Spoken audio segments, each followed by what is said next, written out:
I never thought I'd be that guy, the one who gets blindsided by his own wife.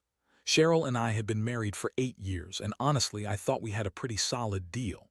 We'd gone through the usual ups and downs, but overall, I believed I knew her, thought she was loyal, committed, the kind of woman who would never betray me. We had a routine. I worked my ass off running for city council, and she was supposed to be my partner in all of it. Supportive, understanding. That's what I believed. But I started noticing small things that didn't add up. It all began about 2 months ago, right in the middle of my campaign. I'd catch her lying about where she was going, and her phone was glued to her hand more than usual.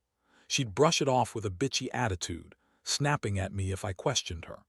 "I'm just catching up with my friend Lisa," she'd say, but then I'd see her texting someone late at night, and her messages would disappear before I could even glance at the screen. She'd get defensive if I tried to peek. Then came the nights she'd stay late at the office and work on campaign stuff, but I'd find her car parked somewhere else, and she'd be working late at the campaign headquarters, which I knew was bullshit. I'd also noticed her phone getting more secretive, hiding her screen from me, deleting texts, and shutting down apps when I walked into the room. It was subtle, but enough to make me suspicious. Still, I didn't want to jump to conclusions. Maybe she was just stressed. Maybe I was paranoid. What really made me suspicious was a few days ago when I was cleaning out the closet. I do that sometimes when I get anxious, and I found a lipstick stain on her pillow in our bedroom.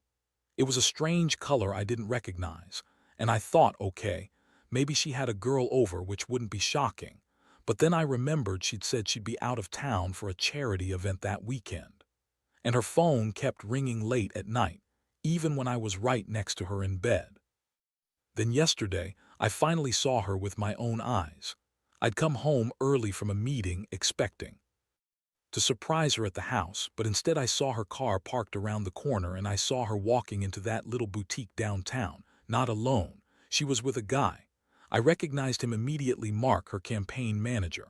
The guy, been with us for months, helping with the campaign, but I've always trusted him, always, until I saw them walking out of that boutique holding hands. Not just casually, but like a couple who's been sneaking around. That was it. I couldn't believe it. My wife, the woman I trusted, cheating with someone I thought was a friend. My stomach sank. I felt like I'd been punched in the gut. I didn't confront her right away. I just watched from a distance as they parted ways, her disappearing into a restaurant, him heading back to his car. I waited until she was inside, then I followed her just to see where she'd go. That's when I saw her go into that hotel on the edge of town. I felt sick. Betrayal doesn't even cover it. She lied about everything. About her whereabouts, her commitments, even about her loyalty. I kept my distance, watching her check in, her face tense, her eyes darting around like she was hiding from someone. It hit me hard. All the signs, the lies, the secrecy, it was all for this, for sex. Probably more than just sex, if I'm honest. I could feel my jaw tighten, my fists clench, and a mix of anger and heartbreak surged through me. How could she do this? How could she lie so effortlessly, so bitchily, as if I was just some obstacle she was trying to hide from? I knew I needed to confront her, but I wasn't sure how.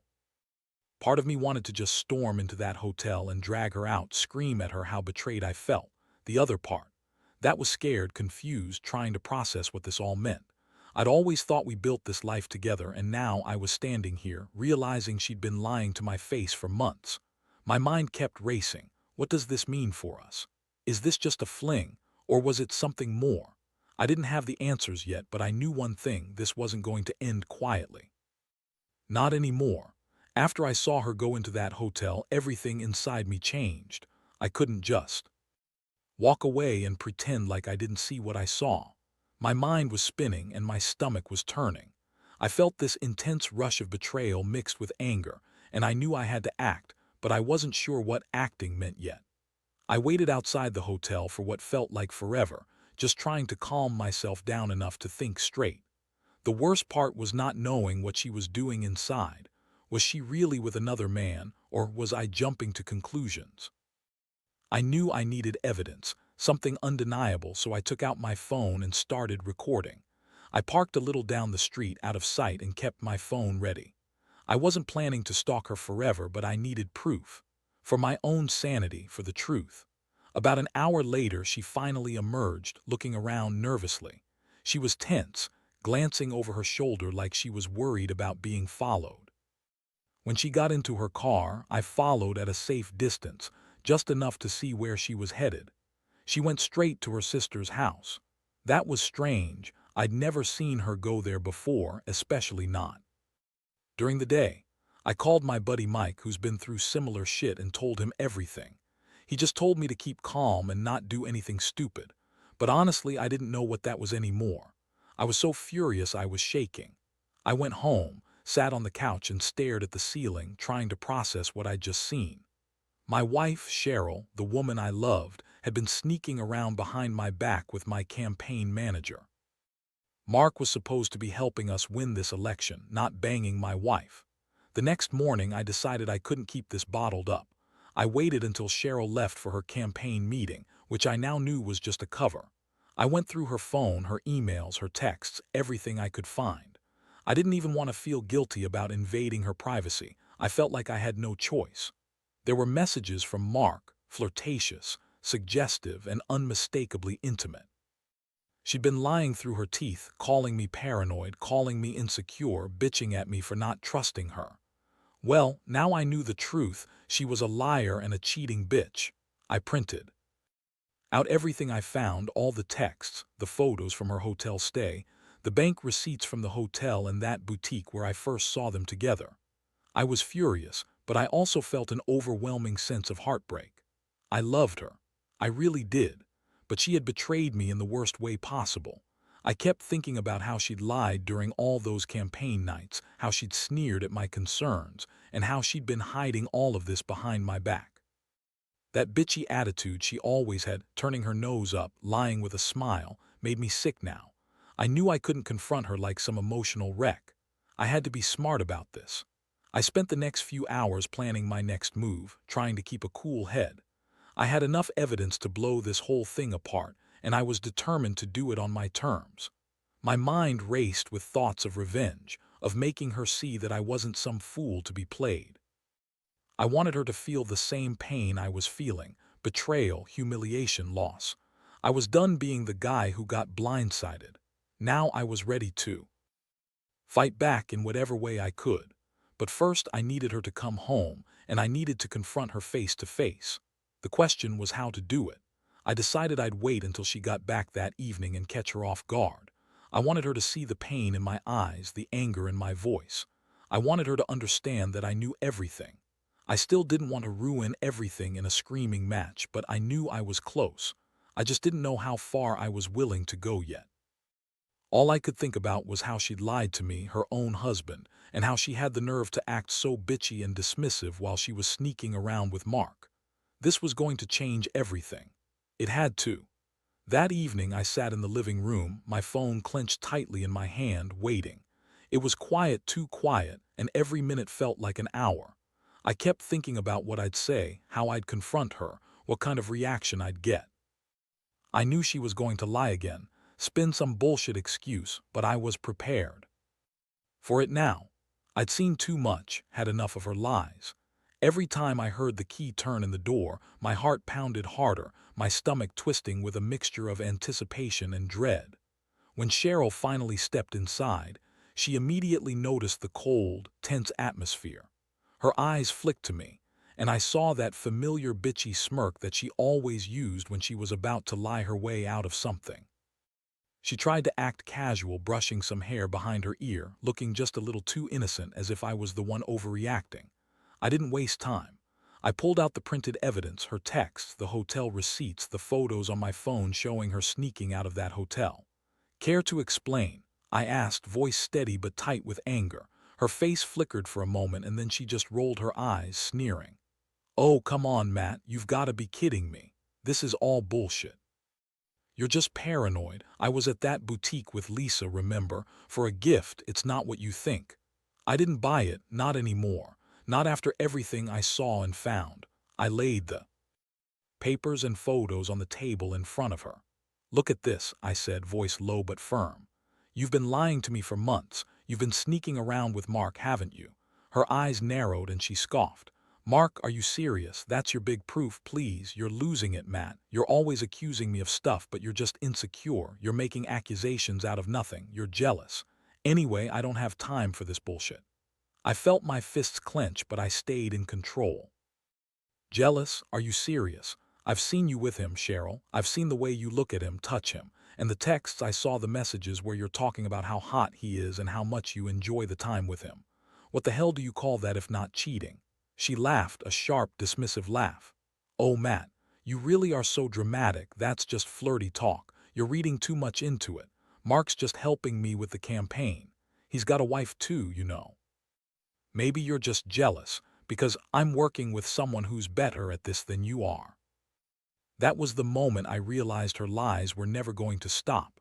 She was so good at spinning her bullshit, she could turn even the worst betrayal into some twisted kind of justification. But I wasn't falling for it anymore. I'd had enough. I told her to sit down and I laid everything out. The photos, the receipts, the texts. I wanted her to understand I knew the truth and I wasn't going to pretend anymore. Her reaction was classic. She got defensive, started yelling at me, calling me paranoid, insecure, controlling. You're overreacting, Matt. You're just jealous because I'm doing this for us, for the campaign, for our future. You're making a big deal out of nothing. Mark and I, it's nothing, just sex, I guess, or whatever. You're seeing things that aren't there. You're making a mountain out of a molehill. That word, sex, hit me like a punch. She said it so casually, like it was just some meaningless thing, like she was entitled to cheat and lie because she was working. I felt a deep, burning rage rise up. How could she be so bitchy, so dismissive? How could she lie so effortlessly with that smug look on her face? I looked at her, feeling the betrayal burn into my chest, and realized I couldn't keep pretending I didn't see what was right in front of me.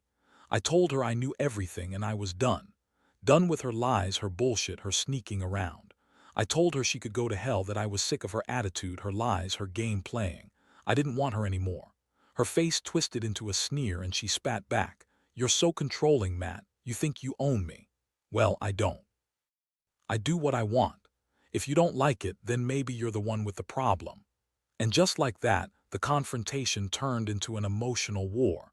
I felt like I was losing my mind, like everything I believed in was crumbling around me. I'd never felt so betrayed, so humiliated. It was like she was saying she didn't care, that she'd cheat and lie and blame me for everything. I realized then that the woman I loved was gone, replaced by someone bitter, manipulative, and with no respect for what we had. As she stormed out of the room, I sat there trembling with rage and heartbreak.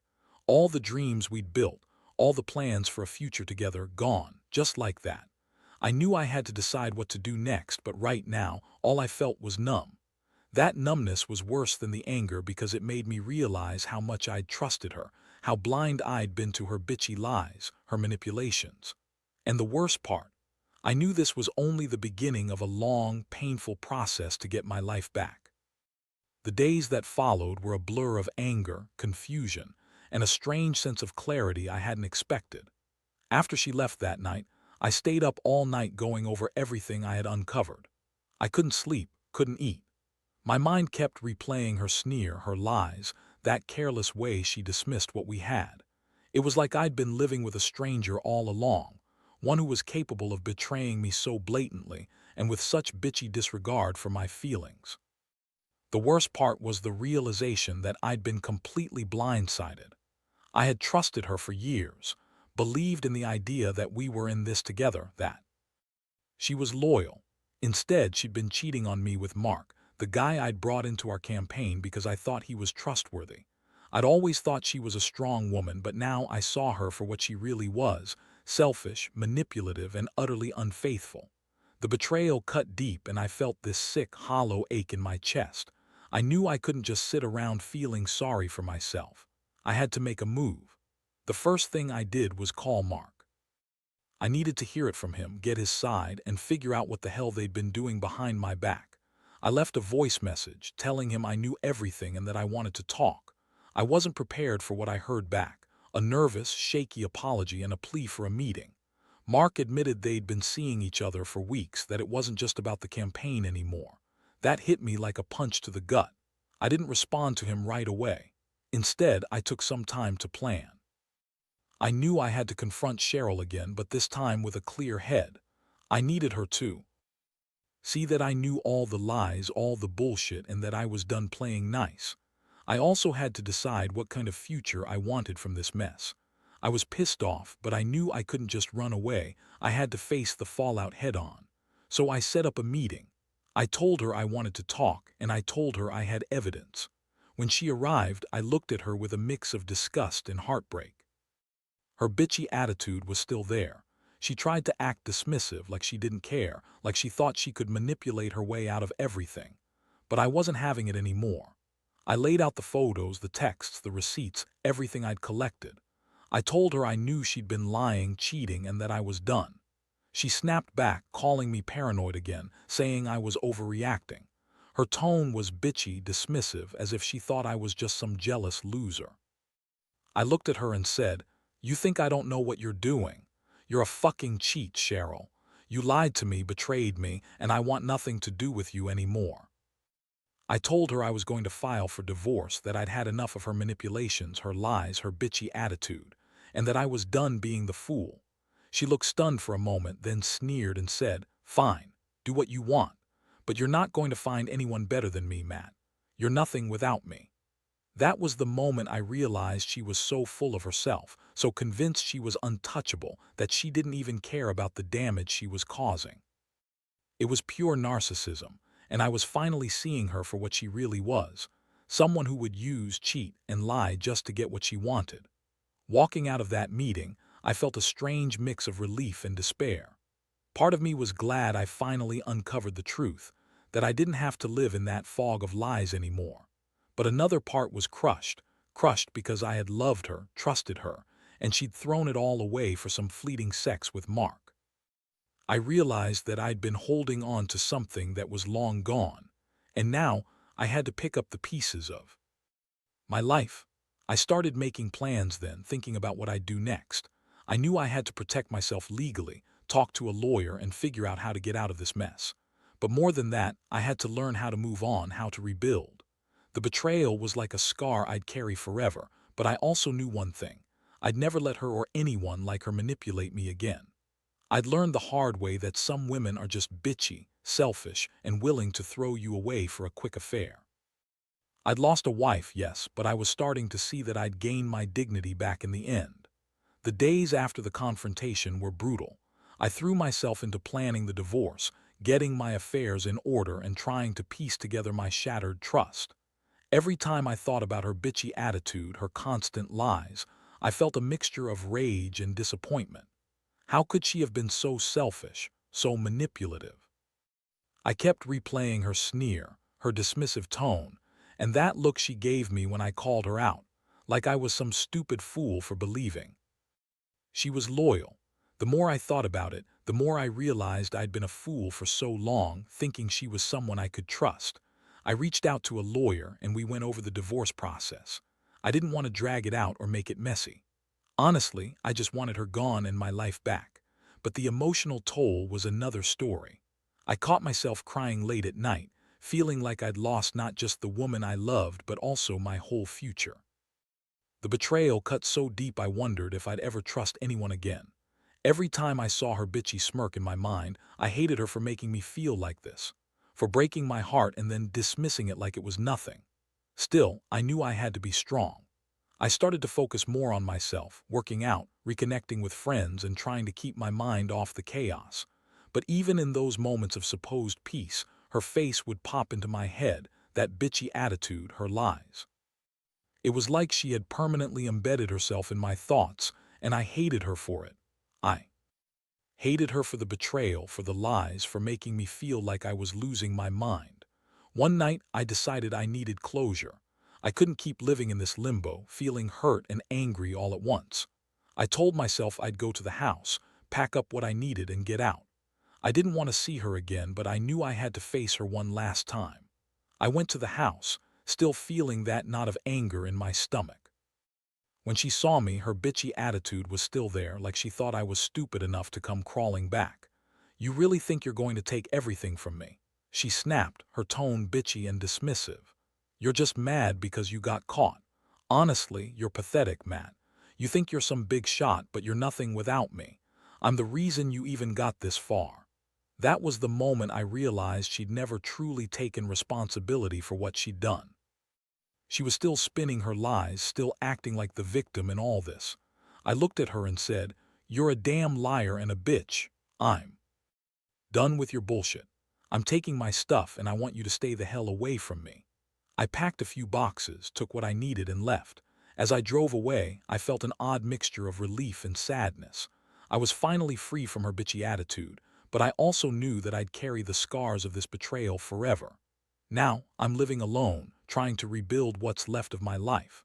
I still see her bitchy, manipulative face in my mind sometimes, but I'm learning to push it away. I've realized that some women are just selfish, manipulative, and willing to do whatever it takes to get what they want: sex, attention, validation. And that's a hard lesson to swallow. But I also know I won't ever let anyone manipulate or betray me again. I've learned that I deserve someone who's honest, loyal, and respectful, someone who doesn't have a bitchy attitude and a penchant for lying. Looking back, I wish I'd seen the signs sooner, but I also know that I was blinded by love. Now I see her for who she really is, and I know I'll be better off without her. It's a bitter pill, but I'm starting to accept that a woman who cheats and lies in the way she did isn't worth the pain. I've got my life to rebuild, and I'll do it without her bitchy attitude dragging me down. It's time to move on. It's been a few weeks now since I finally got out of that toxic mess, and honestly, I've never felt more alive and more free. The pain still lingers, sure. There are moments when I catch myself thinking about her bitchy attitude, her lies, and the way she dismissed everything I tried to hold onto. But those moments are becoming fewer and further between. What I've come to realize is that I've been wasting so much time and energy on someone who didn't deserve any of it. I've started focusing on myself, getting my career back on track, reconnecting with friends I'd neglected, and even dating again. Not that I trust easily anymore, but I know I deserve better than someone manipulative who treats her marriage like some game. The whole experience has taught me a lot about trust, betrayal, and what I'm willing to accept in a relationship. For her, cheating and lying, that bitchy attitude, are just part of who she is. But for me, they're deal breakers, and I refuse to settle for that kind of toxicity again.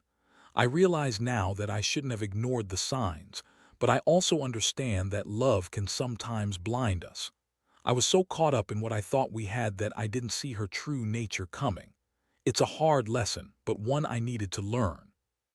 I'm grateful I found out before things got worse, before she could do more damage, because now I can move forward with my head held high, knowing I didn't let her manipulate me anymore.